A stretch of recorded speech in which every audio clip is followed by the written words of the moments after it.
Coming up, state lawmakers considering a bill that will create a sports and tourism bid fund aimed at landing more big-time events and conventions in Indiana. One of the bill's authors, State Senator Kyle Walker, joins us from the Statehouse to explain why it's needed and what it could mean. We reached the 150-mile-per-hour barrier. Polymove blasted through it, and Tomb did not. There is the elation in the Polymove pits. They are the champions of the Autonomous Challenge at CES. From the biggest stage in motorsports at the Indianapolis Motor Speedway to the biggest technology stage in the world in Las Vegas, the Indy Autonomous Challenge teams turned heads at the Consumer Electronics Show in Vegas. And Energy Systems Network CEO Paul Mitchell is here to talk about what the attention could mean for the Indiana economy. Plus, I'm Mary Rachel Redman. In Benton County, ever heard the phrase mansions of the dead? Coming up in this week's Endangered Indiana, I'll tell you the history behind this early 20th century trend. details on those stories and much more ahead on this edition of Inside Indiana Business.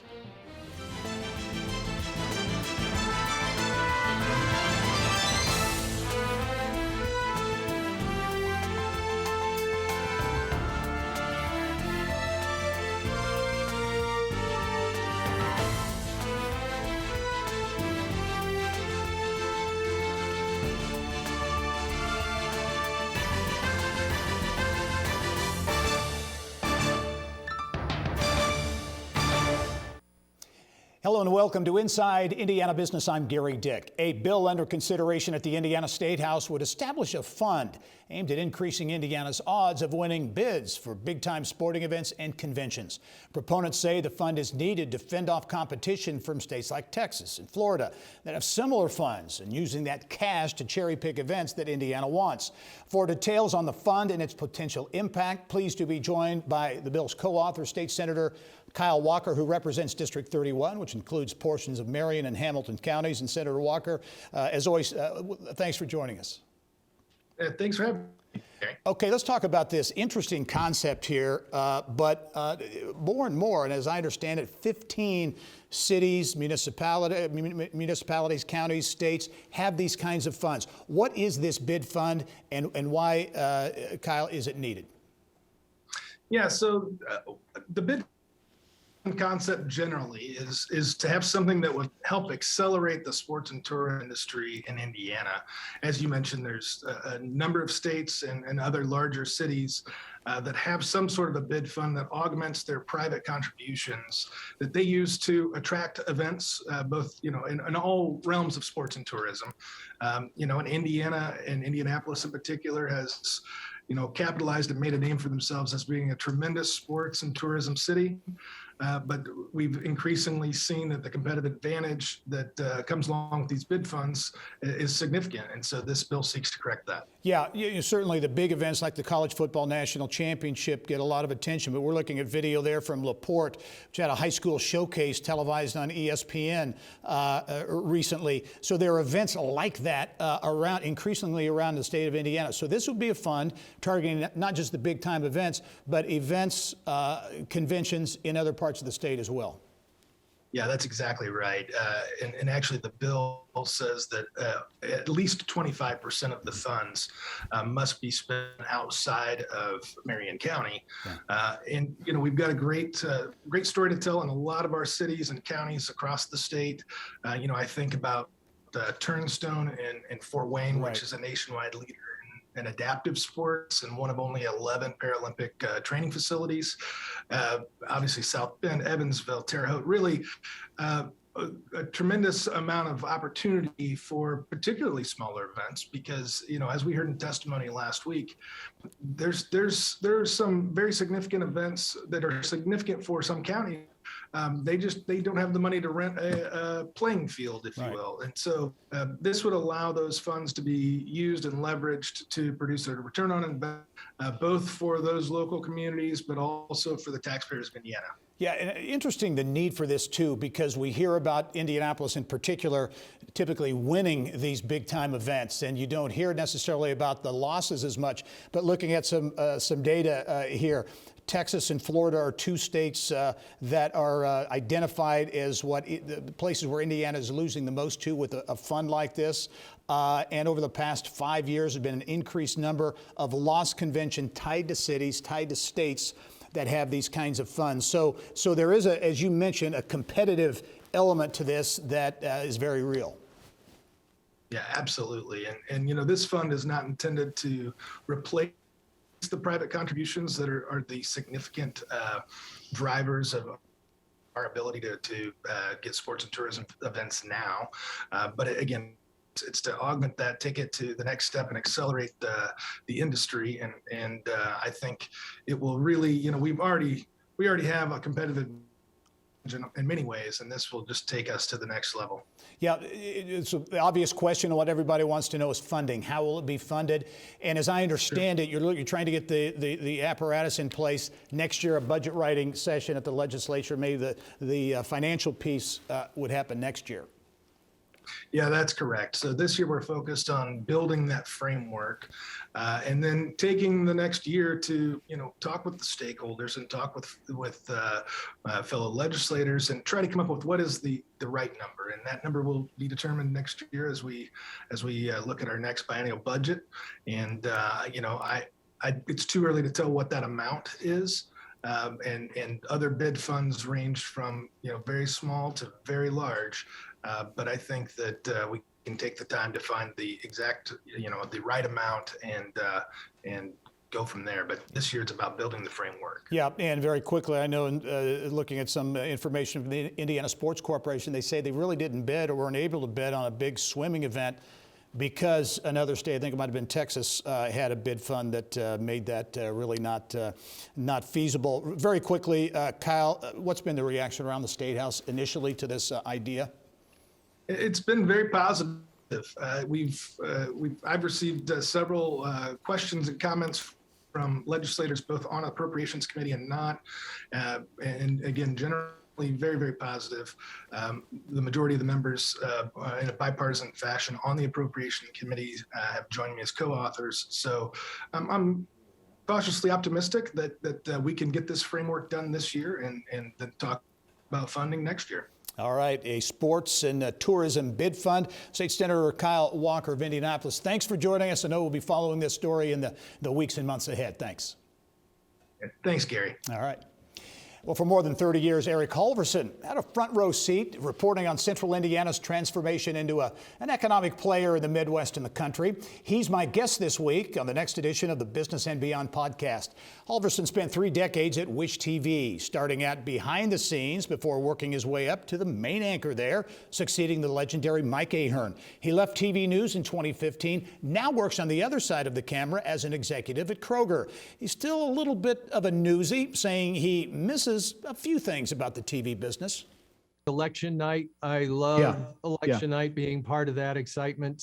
I miss being at the Speedway on race day. That was always fun, being out there first thing in the morning. So I do miss those things. There's a lot of it I don't miss. Maybe this is unfair, but I call it the artificial breaking news. If it was breaking at midnight and we're still calling it breaking news at 6 o'clock in the morning, is it still breaking? Much more with Eric HALVORSON on the next episode of the Business and Beyond podcast. Be sure to check it out, and we'll be right back.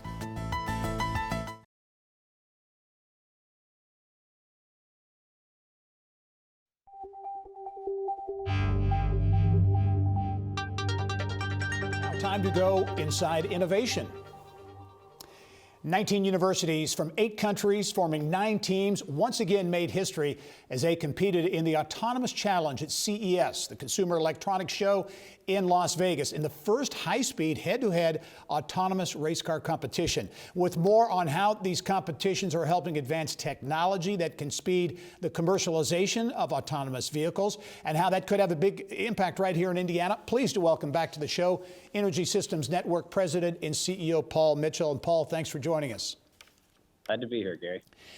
This was really a cool event at CES, which is a massive consumer electronics show in Vegas. Talk about the buzz that was created by this head-to-head competition on the track at Las Vegas Motor Speedway. Yeah, so the Indy Autonomous Challenge and this Autonomous Challenge passing competition that we held at the Las Vegas Motor Speedway was really the top, one of the top, maybe the top trending topic at CES this year. So it got a lot of attention, not only from automotive industry exhibitors, but advanced computer technology, sensors, just the whole IT industry was looking at this as a really unique platform. And of course, it was great to be there with our partners from the Indiana Economic Development Corporation, who were co-exhibitors at the conference with Indy Autonomous Challenge. You look at this program that you and others have been working on for some time now, and how it has leapfrogged ahead and advanced. It began from a visibility standpoint at the Indianapolis Motor Speedway, which was there was not passing involved. This takes it to a totally a different level with the passing out on the track, and I know that was part of what really created that buzz out at CES. What does this mean, Paul, in your view? This advances autonomous technology, but because it has the Indy brand, the Indy name on it, so much of it is happening here in Indiana. What could that mean for the future here in Indiana? Yeah, so, first in October, we kind of woke the world up to this concept of autonomous vehicles on a racetrack. And then we took it to the next level in Las Vegas with head-to-head passing, which you need to do in order to really showcase what autonomous technology is capable of. What does it mean for Indiana? All of these teams, the talent that makes these teams up are spending time here. They have connections back into Indiana. Some of the teams, including the Technical University of Munich, which won the competition in October at IMS and came in second in Vegas, they've already spun out a company, Drive Blocks, and are thinking about locating that company's North American offices here in Indiana, right? So the goal is not just to hold these events, which are fun and exciting and draw a lot of attention, but to actually generate economic growth, investment, companies, and that's why our partnership with the Economic Development Corporation is so critical, because as we draw that attention, they help translate that into jobs and investment for the state. Yeah, you mentioned the Indiana Economic Development Corporation being out there. It was one of the #1 trending items at CES. I think CBS had something like 700 million impressions. That says a lot and gets Indy and Indiana out in the mainstream, if you will, in a big way. That, again, can translate potentially, as you mentioned, a startup spinning out of the one organization can mean more in the future. Yeah, that's absolutely right. And it's also going to help us as we try to advance Indiana's legacy automotive industry. All of our car companies, Toyota, GM, Subaru, Honda, they're all moving towards more advanced technology vehicles, cars that can be self-driven or have more advanced technology on them. And so if we can be a place where the talent comes to test and validate that and do so in exciting ways with motorsports, it's going to help attract new companies, and it's going to help those companies that are here in Indiana, understand that this is a place they want to continue to invest. Yeah. Final question for you. You brought it up there, and I think it's interesting. This obviously is new cutting-edge technology. How important is Indiana's legacy in the automotive industry, which is so strong and runs so deep? It's critical. I mean, the transition from internal combustion engine vehicles to, say, more electric vehicles is obviously something we've worked on a lot at ESN, and now to autonomous vehicles. It's still going to require the same building blocks. It's still going to require the same talent base, the same facilities, the same investments.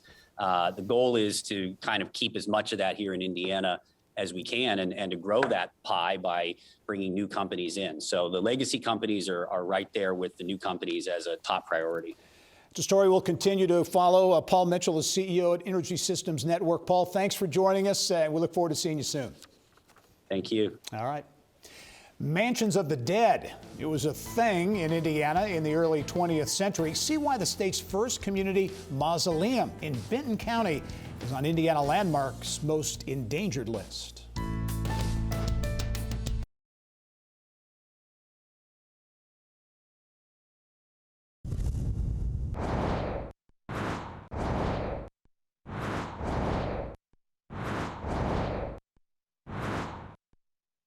Here's what's making news now around Indiana.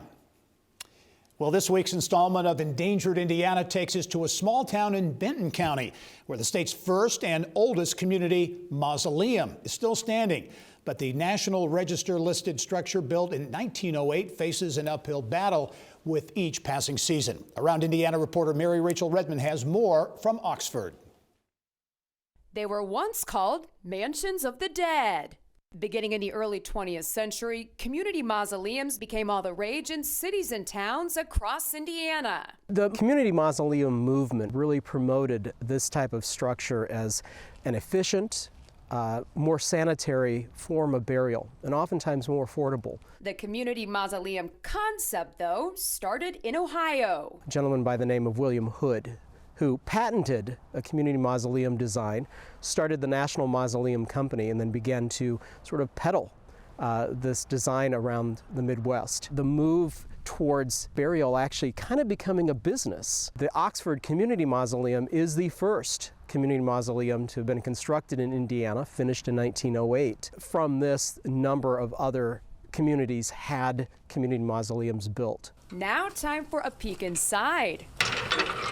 An unlock of the gates and a step through the arched opening, your eyes can't help but be drawn up to the vaulted glass ceiling. Lining the walls from top to bottom are 4 rows of Italian marble slabs. Just behind them, the crypts that house the deceased. Nearly half of the dearly departed in the Oxford Community Mausoleum were actually born before the Civil War, like William Bell Fuller, born in 1838. Each marble cover with its own story to tell. Here's the twin. They were both in the same wicker casket,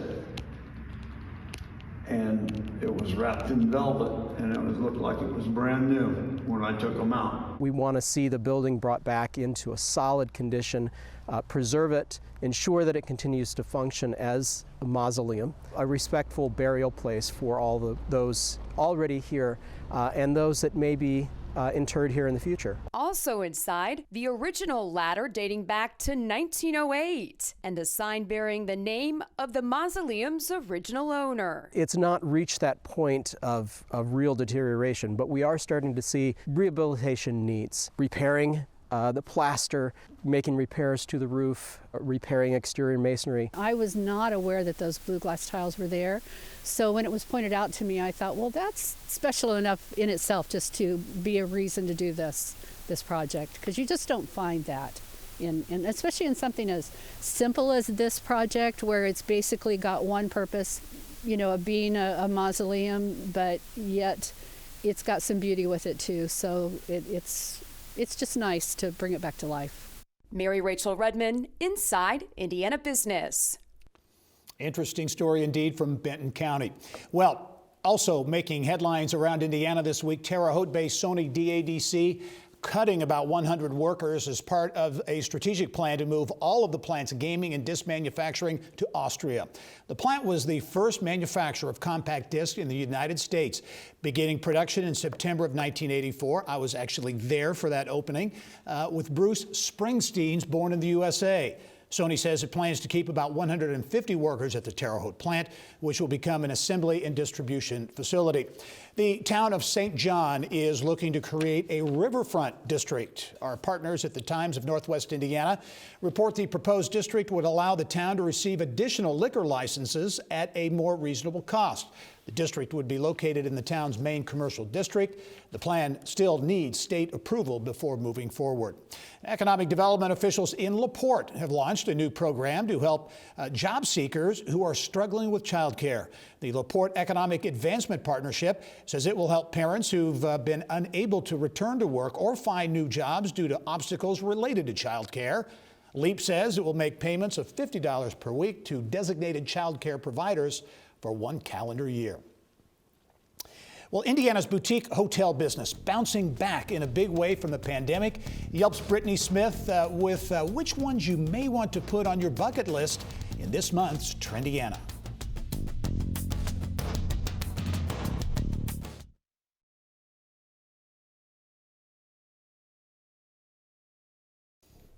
Well, several new boutique hotels have opened around the state over the last year, giving travelers and locals alike unique lodging experiences.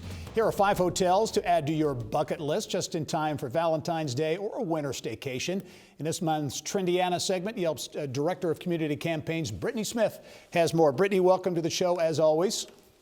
Thanks so much, Gary. Yeah, hey, we were talking before the interview here off camera, and certainly the pandemic has made it very difficult on the hotel industry in general. But even during these challenging times, the boutique hotel segment of the industry has actually done pretty well, right? Definitely. This category in particular has been bouncing back at a much faster rate. And, folks are looking for a really unique opportunity when they go for their lodging experience. It's not just a place to rest your head. They want to see local ingredients, one-of-a-kind restaurants. They really want to have a memorable experience with their hotel. All right. You've got a great trip around the state of Indiana at some new boutique hotels. And we begin at a traditional place, the Union Club Hotel at Purdue University in West Lafayette. Yeah, it was originally built in 1929, but in this last year, it's been completely reimagined. And, when you look at the Yelp reviews, a lot of folks are noting the clever and tasteful touches of Purdue history that you find in each of the hotel rooms and in the decor. They've even got an on-site cocktail bar, a pastry and coffee bar, and a modern bistro all under the same roof. They've got room service, and like a lot of these hotels on the list, they're dog friendly if you want to bring your pup along. Yeah, and certainly metro areas getting their fair share of boutique hotels. Looking downtown Indianapolis, a new property, Hotel Indy. Yeah, this one's gorgeous. I was just there yesterday morning, and when you talk about a great location, it's just a couple blocks from Monument Circle, right along the Cultural Trail. You really couldn't ask for a better walkable location. So folks are loving the floor-to-ceiling windows, mid-century modern design. They've even got a rooftop bar that's known as the Cannonball Lounge, where they're having half-price wine bottles on Monday, live music on Thursday. So it's also a fun destination when you think about locals who maybe even aren't staying the night. It's a place you can go for dinner and to, really enjoy the experience. Speaking of rooftop bars, there's a rooftop bar at the Bradley in downtown Fort Wayne. Fort Wayne really undergoing a downtown renaissance, and the Bradley, a brand new hotel, it's a big part of that.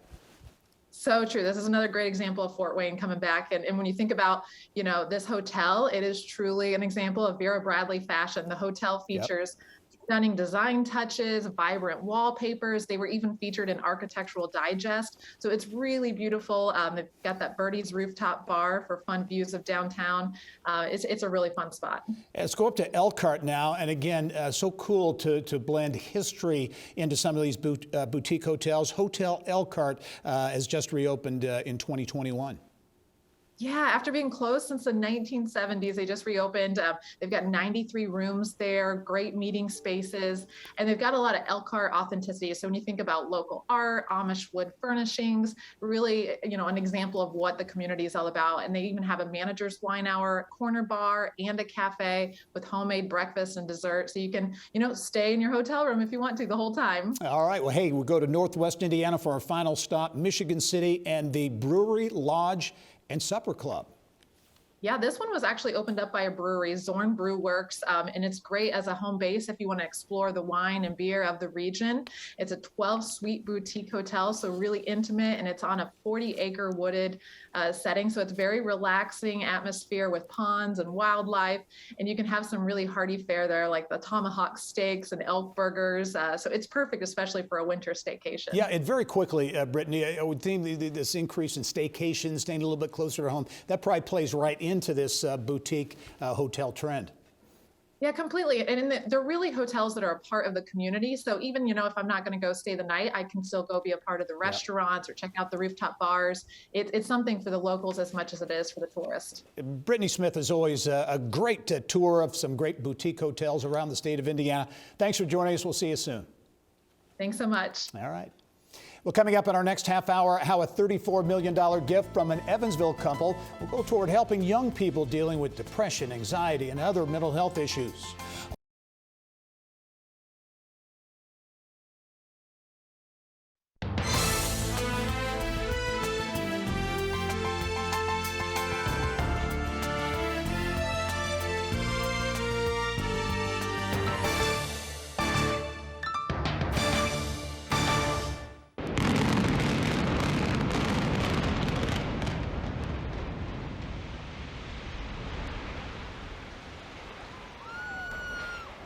Well, it only took a matter of seconds for Evansville's tallest building to come tumbling down, the rubble being cleared away to make room for continued new development in Indiana's third largest city.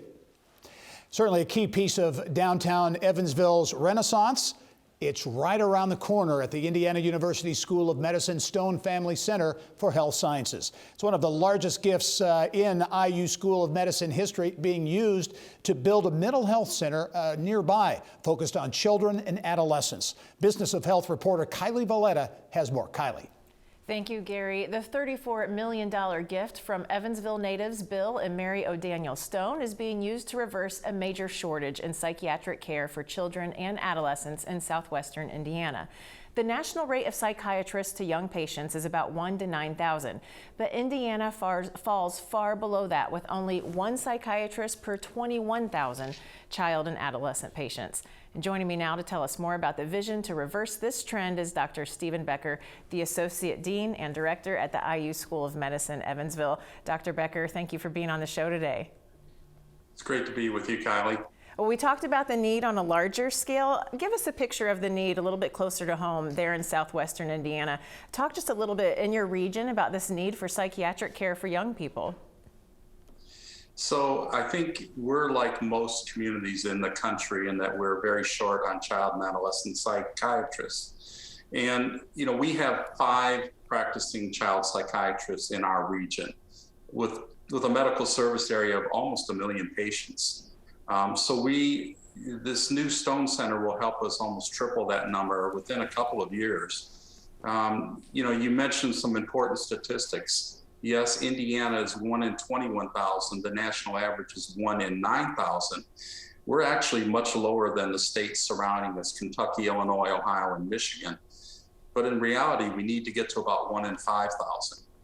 So we have a lot of work to do to train enough child psychiatrists to be important team members to take care of our young population. And speaking of that training, building that pipeline to provide more care in your region is a really big focus of this new Stone Center for Child and Adolescent Psychiatry. Explain how this new center is going to help build in more of those clinicians. Well, first of all, we have started IU School of Medicine second psychiatry program in southwestern Indiana in Vincennes at Good Samaritan Hospital. That was the first part of our focus on mental health in southwestern Indiana, was to start the residency program. So we'll start graduating general practice psychiatrists in another 1.5 years. So that's exciting for our region. We now will start building fellowship programs on top of that. And we plan within 3 to 4 years to start at least 2 and probably 3 child and adolescent psychiatry fellows a year at the new center in Evansville. So we should be graduating up to 3 new child psychiatrists for the state of Indiana and our region every year. Currently in our state, we only have 1 other program, and that's in Indianapolis at the IU School of Medicine. And another major goal of the center is to become a nationally recognized research center. And you just announced a new leader to help guide that. So can you talk about that new leader and this new research effort? Sure. So, you know, many people probably do not realize this, but IU School of Medicine is a national leader in Alzheimer's research. We have built over the past 15 years a very strong neuroscience, basic science component to Alzheimer's research in Indianapolis. We're nationally recognized as one of probably the top 2 research centers in the country. That has put a lot of incredible assets at our fingertips to utilize at the School of Medicine. So our goal here is to build a second world-class research center between Evansville and Indianapolis and utilize the resources we've used for Alzheimer's to study and help improve the lives of patients with bipolar disorder. On that front, we announced yesterday that the new first executive director of the Mary O'Daniel Stone and Bill Stone Center for Child and Adolescent Psychiatry in Evansville will be Dr. Steven Strakowski. Steve is from Indiana, is a native Hoosier, and is very excited to come back and lead this effort, both in Evansville, Indianapolis, and in reality, I believe Steve coming back to Indiana is going to have an effect on the entire state as we improve mental health services for Hoosiers. Oh, that's great news. So where the center will be is downtown Evansville, and it's part of this larger project to really transform downtown Evansville. Talk about how this new center will help forward that vision even more downtown. So the new new Child and Adolescent Psychiatry Center will be in a new facility across the street from the medical school, in the new Deaconess Downtown Clinic. The IU School of Medicine received funding from the first Regional Cities initiative to help build research space. And that was designed specifically with the idea of child and adolescent psychiatry. So we have about 8,500 square feet that's actually finished and ready to go. We have to purchase some equipment and furniture and start recruiting the faculty for that space. So it's going to be a great addition to this part of downtown Evansville. And we just have a few seconds left, but I know this project is close to your heart and you're very excited about it. Talk just briefly about your excitement about this project for IU, and really, like you mentioned, it's breathing new life into downtown Evansville too.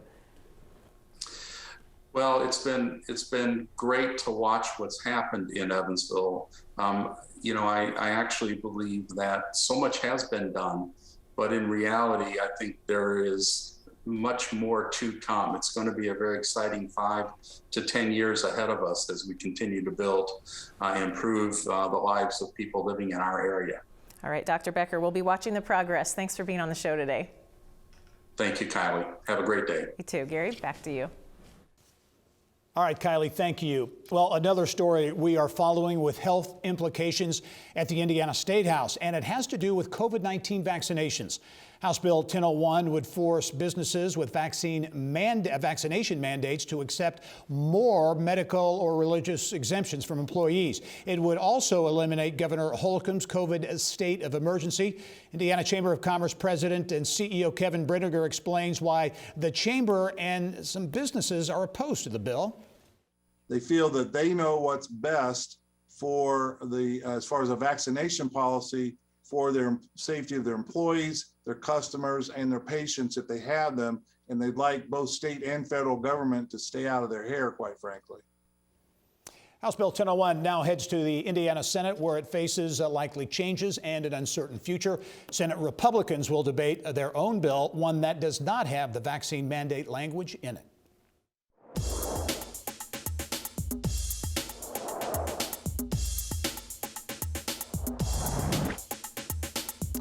It is now time for our Eye on Education segment.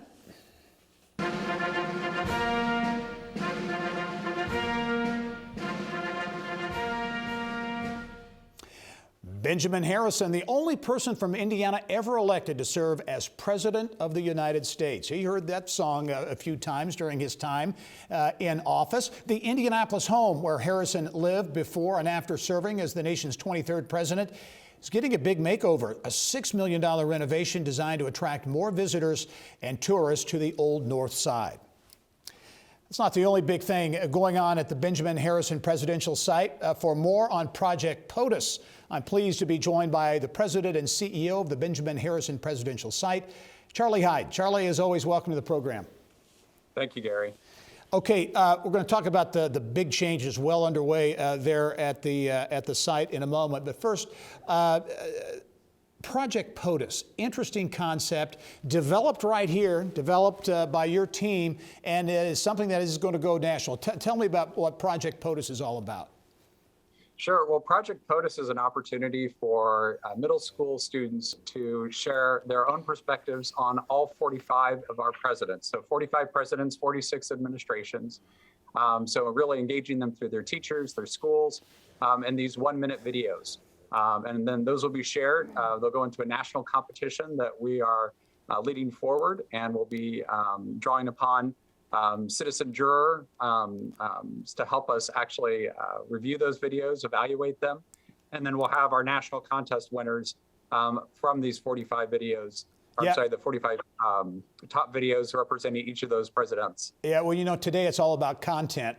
And this would seem to be something that is going to generate a lot of really cool content from these young people and provide some really interesting and informative viewing, if you will, to look at these 1-minute videos and get a feel for presidential administrations from their view. Well, and we've really been inspired. We've already done our pilot project. You can go to projectpotus.org and see some of those initial pilot videos, the winning ones. And so we've been working. We have our Russell and Penny Fortune Project POTUS Presidential Fellow, Molly Boser, who's really helping lead this initiative with our team. And it's, again, just so exciting to see the great content that's already been developed. And we're excited about being able to draw nationally and help put this forward as a model of success. Yeah, very cool that it's going national. 6th to 8th graders participate. Very quickly, Charlie, when can kids start submitting the videos? So the contest will open up for submissions starting on President's Day this year and will remain open through tax day. And then the contest period, those videos will be evaluated by our citizen jurors, and winners will be announced at the end of May. Certainly not the only big initiative going on at the Benjamin Harrison presidential site. You've got a big renovation expansion that's underway, a $6 billion capital campaign fueling that. Talk about the big changes there at the site, Charlie, because I know you're very excited about it. It's really going to transform the experience. Well, of course, the Benjamin Harrison presidential site is known for innovative, inclusive, and civically engaged programs. That's what we aspire to be, to truly be a national model for that. But part of that is making sure that with the care and upkeep of the National Historic Landmark property, we're continuing to invest in the historic structure itself with our 2.5 acres right here in the heart of downtown, being able to utilize this over $6 million capital campaign to really invest in our community and to make sure that with founding documents, with just all the components that make up this capital campaign. Of course, anyone that's interested can always go to glorynewvision.org and find out more about all of those improvements and the great additional resources we'll have available. Big, cool changes outside, new commons area, a portico. But inside, I know a big part of this is going to be technology too, and the ability to connect with young people, with families, with others via technology. Sure, and so through initiatives like Project POTUS, and of course, really leveraging our nationally significant collection of over 10,000 artifacts, it's just really exciting to be able to put these ideas and initiatives forward in a really compelling way. Really transformative project on the Old North Side here in Indianapolis. Charlie Hyde, the president and CEO of the Benjamin Harrison presidential site. Charlie, thanks for joining us. We'll be following Project POTUS and also the big changes there at the presidential site. We'll talk to you soon. Thanks so much, Gary. All right. Well, this week, the president and CEO of Indianapolis-based TechPoint and a friend of the show, Mike Langelier, announced plans to step down. Now, TechPoint and our tech community are entering a new chapter and are positioned for great things. Both deserve fresh eyes, energy, and vision leading them ahead. So now's the time for me to pass the torch as CEO of TechPoint to the next person who can carry the vision and lead the organization and our tech community from here. Langelier has led the nonprofit tech initiative of the Central Indiana Corporate Partnership for the last 9 years, played a key role in elevating Indiana's tech profile. Langelier is a graduate of DePaul University, a co-founder of software company MyJive.com, which he later sold.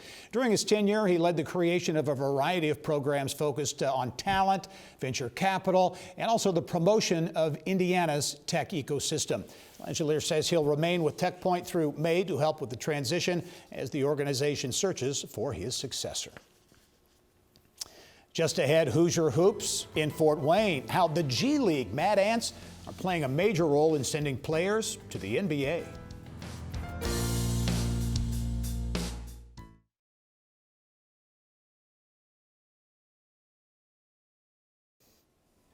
Well, as COVID has played havoc with NBA rosters, the disruptions have flowed downhill to the NBA's G League teams, or in the case of the Indiana Pacers, up Interstate 69 to Fort Wayne and its G League affiliate, the Mad Ants. Bill Benner has more in this week's Inside Indiana Sports. Bill. Gerry, thanks. Indeed, the G League had to split up the start of its season to help NBA rosters keep filled, but the league and the Mad Ants are now up and competing again. Joining us today to take a look at the Mad Ants is their new general manager, Chris Taylor. And Chris, welcome to the program. Thank you so much, Bill. Well, again, I mentioned the split up of the season. They actually had a showcase cup that took place earlier, and then you shut it down for a few weeks, and now the season's going again. It has to be turmoil, but at the same time, the G League is getting great notice because of all the call-ups and the players that are not only filling NBA rosters, but they're playing well. Certainly, yeah. We explained to our players when we came in at the beginning of this season, there's never been a better time to play in the G League. That's certainly supported by like what you just said. The amount of hurdles that we've all experienced with COVID, and that continued pandemic, but G League players are getting a ton of opportunities, and that's what we're here for. We're here to support the NBA and help our players kind of grow and find themselves in better basketball situations. Well, as we speak, you're actually in New York as the Mad Ants play a back-to-back in Long Island. I think you're 2-2 so far in the season. How do you feel about your team? And again, as the roster comes and goes and players leave and players come, how do you feel about the team's prospects thus far?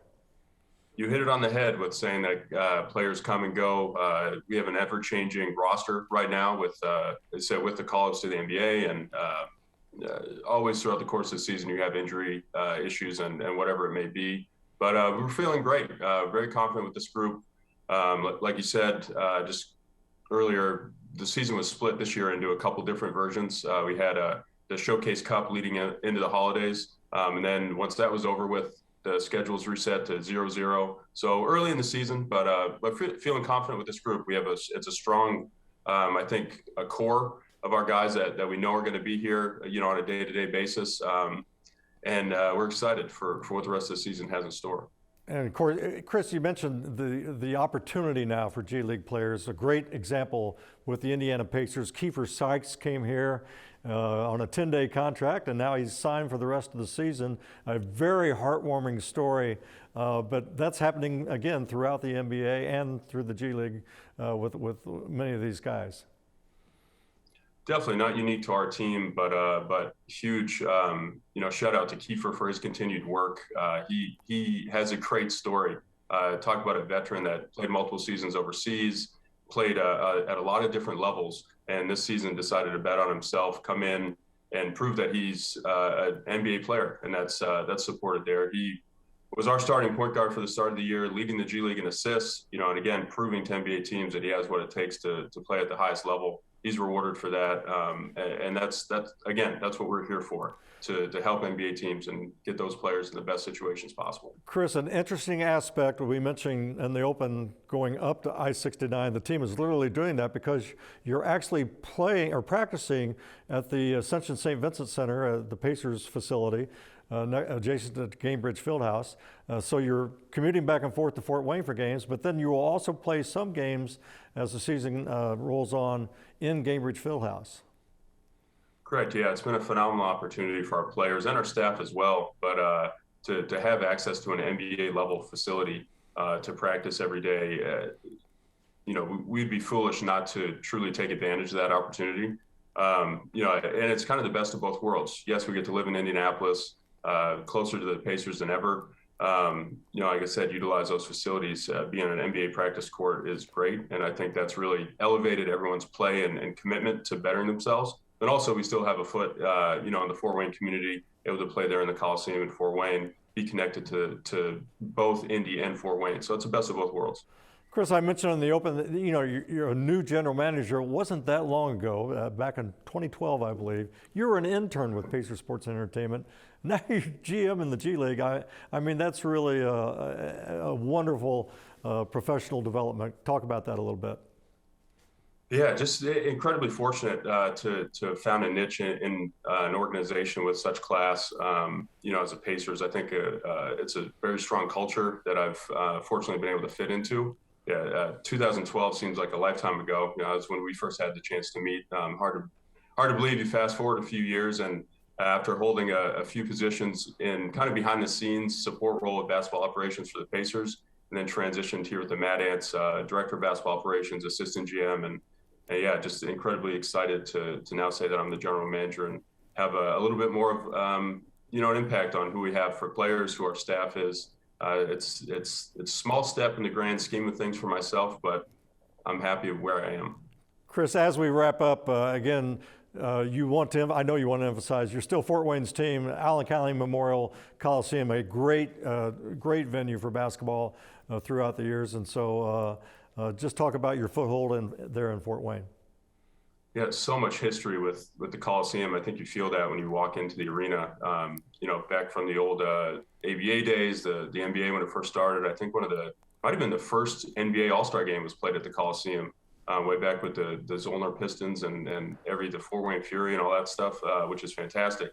So so for us to be able to kind of continue that legacy of having a professional team in Fort Wayne means a lot to us. We educate our players on that; they take pride in that, and hopefully our fans, in the Fort Wayne community, appreciate that. Well, Chris, we really appreciate you being on the program. We wish you and the Mad Ants nothing but the best. We hope to see them here in Indianapolis at Cambridge Fieldhouse, and of course up in Fort Wayne. Thanks for being on the show. Thank you so much for having me. Really appreciate the opportunity. Hope to see you guys soon, and go Mad Ants. Okay, thanks, Chris. And Gerry, back to you. All right, Bill, thank you. Well, even though he grew up in the heart of hockey country, Eric HALVORSON preferred a microphone over skates or basketballs. He's my guest on the next edition of the Business and Beyond podcast. HALVORSON was born in France, spent his childhood years in Minnesota before moving to Indianapolis, where he graduated from Lawrence Central High School and then later Butler University. He spent more than 30 years at Wish TV in Indianapolis, behind the scenes in the field, eventually taking over as the main anchor for local news giant Mike Ahern. He actually had earned legend status. Everybody knew who he was, and he'd written books. He had just accomplished so many things. And it was when we were getting started, it was Mike and Howard Caldwell and a couple of different people at Channel 13. So there were certain names and certain faces that everybody knew they could rely on. And Mike was one of those. So to think I was following him in that position was incredibly challenging and in some ways a little intimidating, because I didn't want to be the person who, oh, hey, you let us down. Much more with Eric HALVORSON, now serving as an executive at Kroger, on the Business and Beyond podcast. To check it out, just go to InsideIndianaBusiness.com and click on the subscribe tab. Coming up next, the pandemic's ripple effects on Indiana's lucrative convention business. Our partners at the Indianapolis Business Journal look ahead to what's at stake and what's on the horizon. Well, time is running out to nominate a healthcare hero in your life. Join the IBJ in honoring individuals or organizations in the central Indiana healthcare industry, making a significant impact on the quality of healthcare. Go to IBJ.com to submit a nomination by January 28. Honorees will be featured in the April 22nd issue of IBJ.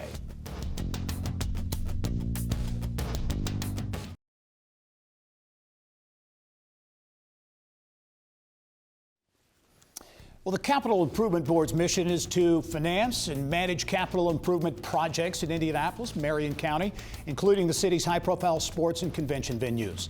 So what's next for the CIB as it faces challenges brought on by the pandemic?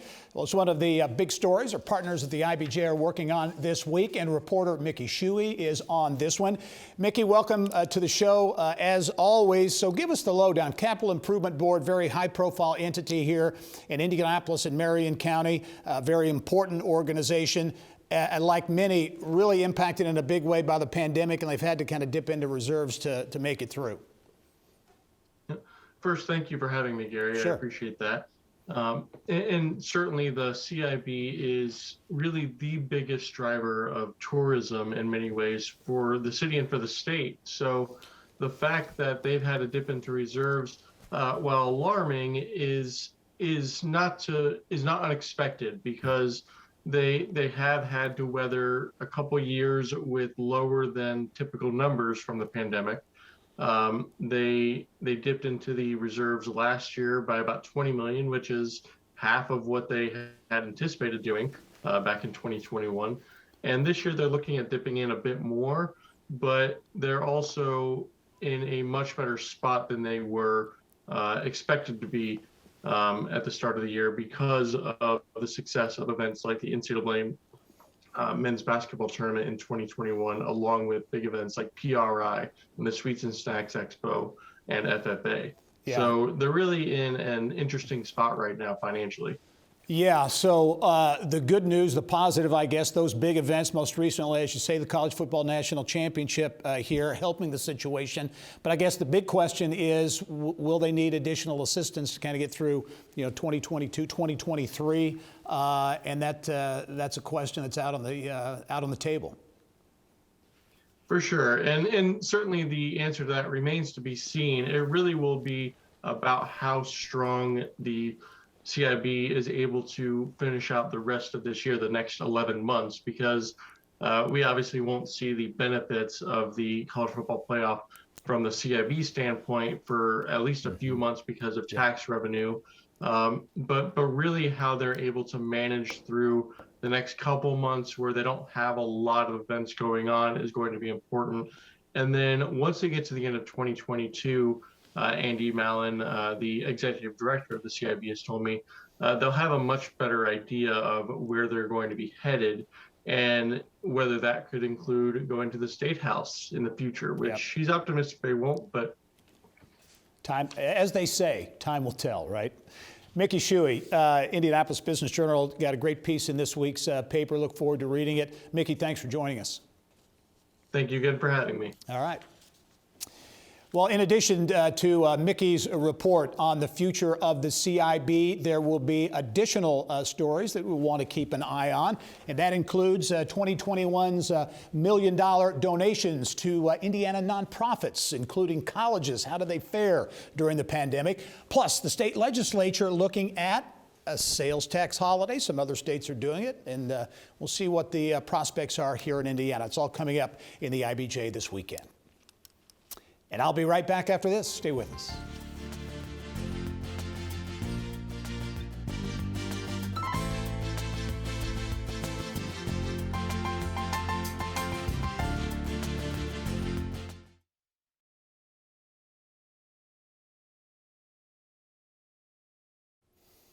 Coming up next week, we will tell you about a high school esports network and a lot more.